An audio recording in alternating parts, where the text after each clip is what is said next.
भगवान शिव की इच्छा से माया विशारद श्री हरि ने तत्काल अपनी माया प्रकट की। उन्होंने मुनि के मार्ग में एक विशाल नगर की स्थापना की जिसका विस्तार 100 योजन था। वह अद्भुत नगर बड़ा ही मनोहर था।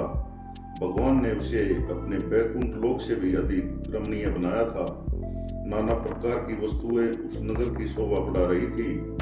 वहाँ स्त्रियों और पुरुषों के लिए बहुत से विहार स्थल थे।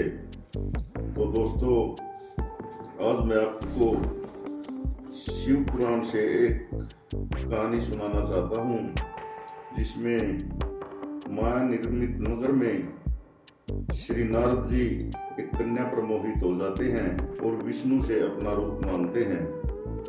तो चलिए, आगे बढ़ने से पहले कृपया मेरे चैनल को सब्सक्राइब कर दें ताकि मैं आपके सामने ऐसी ही ऐतिहासिक कहानियां प्रस्तुत कर सकूं। तो आइए चलते हैं अपनी कहानी पर। वह श्रेष्ठ नगर चारों वर्णों के लोगों से भरा था। वहां शीलनिधि नामक ऐश्वर्यशाली राजा राज्य करते थे। वे अपनी पुत्री का स्वयंवर करने के लिए उद्यत थे, अतः उन्होंने महान उत्सव का आयोजन किया था। उनकी कन्या का वरण करने के लिए उन्मुख हो चारों दिशाओं से बहुत ही ज्यादा राजकुमार पधारे थे, जो नाना प्रकार की वेशभूषा तथा सुंदर शोभा से प्रकाशित हो रहे थे। उन राजकुमारों में वह नगर पूरा दिखाई दे रहा था। ऐसे सुंदर राजनगर को देखकर नारद जी भी मोहित हो गए। वे राजा शीलनिधि के द्वार पर पहुंचे।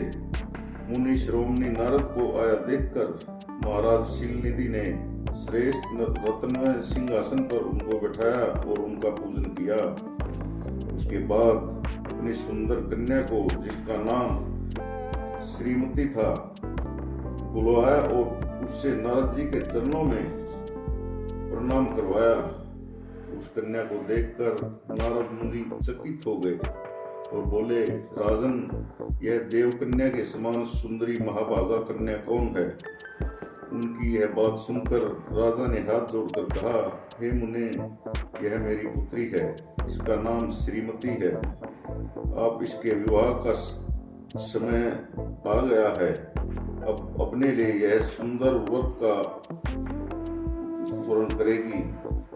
यह अब स्वयंवर में जाने वाली है। इससे सब प्रकार के शुभ लक्षण लक्षित होते हैं। हे महर्षि, आप इसका भाग्य बताइए। राजा के इस प्रकार पूछने से काम विहल हुए मुनिश्रेष्ठ नारद उस कन्या को प्राप्त करने की इच्छा मन में लिए राजा को संबोधित करके इस प्रकार बोले, भूपाल, आपकी यह पुत्री समस्त शुभ लक्षणों वाली है, परम सौभाग्यवती है। अपने महान भाग्य के कारण यह धन्य है और साक्षात लक्ष्मी की भांति समस्त गुणों की आगार है। इसका भावी पति निश्चित ही भगवान शंकर के समान वैभवशाली, सर्वेश्वर, किसी न किसी को पराजित करने वाला और किसी से पराजित न होने वाला होगा।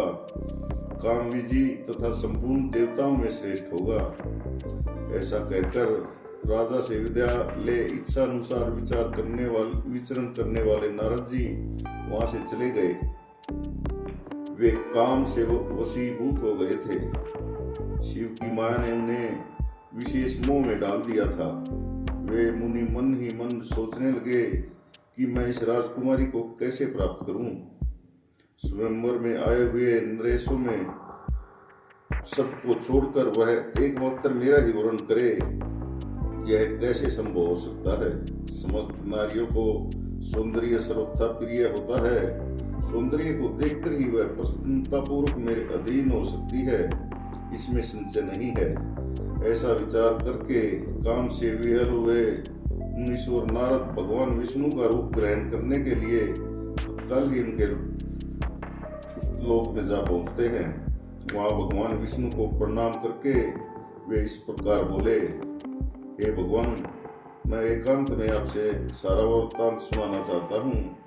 तब बहुत अच्छा कहकर लक्ष्मीपति श्री हरि नारद जी के साथ एकांत में आ बैठे और बोले, हे मुने, आप अपनी बात कहिए। तब नारद जी ने कहा, हे भगवान, आपके भगत को राजा शीलनिधि हैं, वे सदा धर्म का पालन करने में तत्पर रहते हैं। उनकी एक विशाल लोचना कन्या है जो बहुत ही सुंदरी है, उसका नाम श्रीमती है। वह विश्व मोहिनी के रूप में विख्यात है और तीनों लोकों में सबसे अधिक सुंदरी है। हे प्रभु, आज मैं शीघ्र ही उस कन्या से विवाह करना चाहता हूँ। राजा शीलनिधि ने अपनी पुत्री की इच्छा से स्वयंवर रचवाया है, इसलिए चारों दिशाओं से वहाँ सहस्त्रों राजकुमार पहुंचे हुए हैं। हे नाथ, मैं आपका प्रिय सेवक हूँ, अतः आप मुझ पर अपना स्वरूप दे दीजिए, जिससे राजकुमारी श्रीमती निश्चय ही मुझे वर ले। सूत जी कहते हैं, हे महर्षियों, नारद मुनि की ऐसी बात सुनकर भगवान मधुसूदन हंस पड़े और भगवान शंकर के प्रभाव का अनुभव करके उन दयालु प्रभु ने उन्हें इस प्रकार का उत्तर दिया।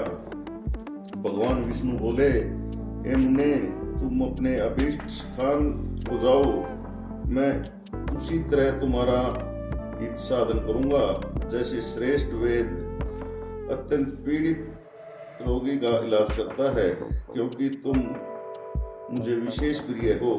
ऐसा कहकर भगवान विष्णु ने नारद मुनि को वानर का मुख दे दिया और शेष अंगों में अपने जैसा स्वरूप देकर वे वहां से अंतर्ध्यान हो गए। भगवान की पूर्वोक्त बात सुनकर और उनका मनोहर रूप प्राप्त कर क्या समझ के नारद जी ने कहा, मैं अपने कृत्य मानने लगा हूँ। भगवान ने क्या प्रयत्न किया है, इसको मैं समझ न सका। तदंतर मुनि श्रेष्ठ नारद शीघ्र ही उस स्थान पर जा पहुंचे जहाँ राजा शीलनिधि ने राजकुमारी की भरी हुई स्वयंवर सभा का आयोजन किया था।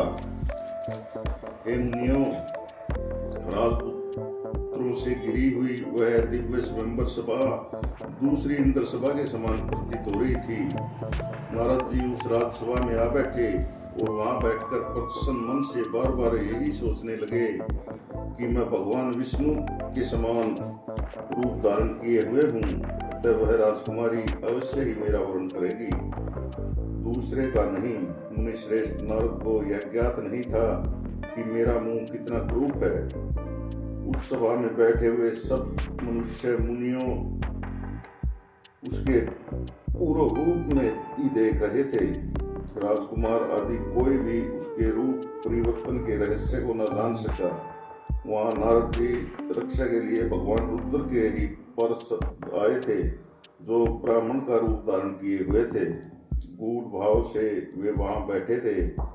वे ही नारद मुनि के रूप परिवर्तन को उत्तम भेद को जानते थे। मुनि को कामोवेश में देखकर यह जानकर वे दोनों पार्षद उसके निकट आए और आपस में बातचीत करते हुए उनकी हंसी उड़ाने लगे, परंतु मुनि को कामवेश विहल हो रहे थे, अतः उन्होंने उनकी यथार्थ बात भी अनसुनी कर दी।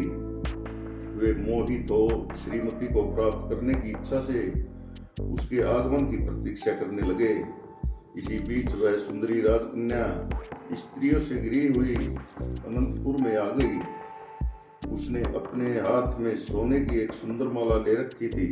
वह सुलक्षणा राजकुमारी स्वयंवर के मध्य भाग में लक्ष्मी के समान खड़ी हुई अपूर्व शोभा पा रही थी। उत्तम व्रत का पालन करने वाली वह भूप कन्या माला हाथ में लेकर अपने मन के अनुरूप वर का अन्वेषण कर रही थी। सारी सभा में वर्णन करने लगी। नारद मुनि का भगवान विष्णु के समान शरीर और वानर जैसा मुंह देखकर वह कुपित हो गई और उनकी ओर से दृष्टि हटाकर प्रसन्न मन से दूसरी ओर चली गई। स्वयंवर सभा में अपने मनोवांछित वर को न देखकर वह भयभीत हो गई। राजकुमारी उस सभा के भीतर चुपचाप खड़ी रह गई। उसने किसी के गले में भी जयमाला नहीं डाली। इतने में ही राजा के समान वेशभूषा धारण किए भगवान विष्णु वहां आ पहुंचे। किन्हीं दूसरे लोगों ने उनको वहां नहीं देखा, केवल वह उस कन्या की ही दृष्टि उस पर पड़ी। भगवान विष्णु को देखते ही उस परम सुंदरी राजकुमारी का मुख प्रसन्नता से खिल गया। उसने तत्काल ही उनके कंठ में वह माला पहना दी। राजा का रूप धारण करने वाले भगवान विष्णु उस राजकुमारी को साथ लेकर तुरंत ही वहां से अदृश्य हो गए और अपने धाम में जा पहुंचे। इधर सब राजकुमार श्रीमती की ओर से निराश हो गए। नारद मुनि तो काम वेदना में आतुर हो रहे थे, इसलिए वे अत्यंत ही विहल हो गए।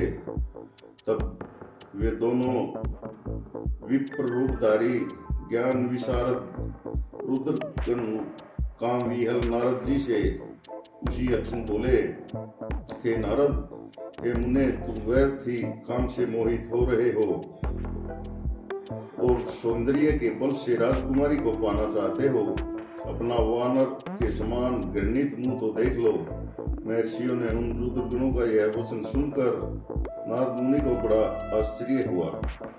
वे शिव की माया से मोहित थे। उन्होंने दर्पण में अपना मुंह देखा तो वानर के समान अपना मुंह देखकर तुरंत ही क्रोध से जल उठे और माया से मोहित होने के कारण उन दोनों शिवगुणों को उन्होंने शाप देते हुए कहा, अरे तुम दोनों मुझ ब्राह्मण का उपवास किया है, अतः तुम ब्राह्मण के वीर्य से उत्पन्न राक्षस हो जाओ। ब्राह्मण की संतान होने पर भी तुम राक्षस के आकार के समान हो गए।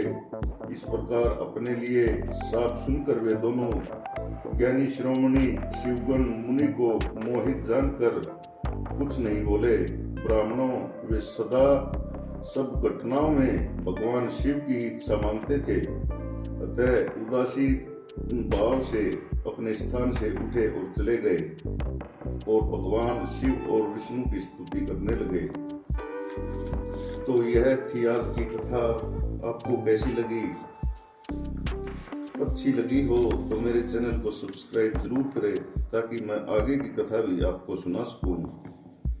जय हिंद, जय भारत, जय शिव शंकर।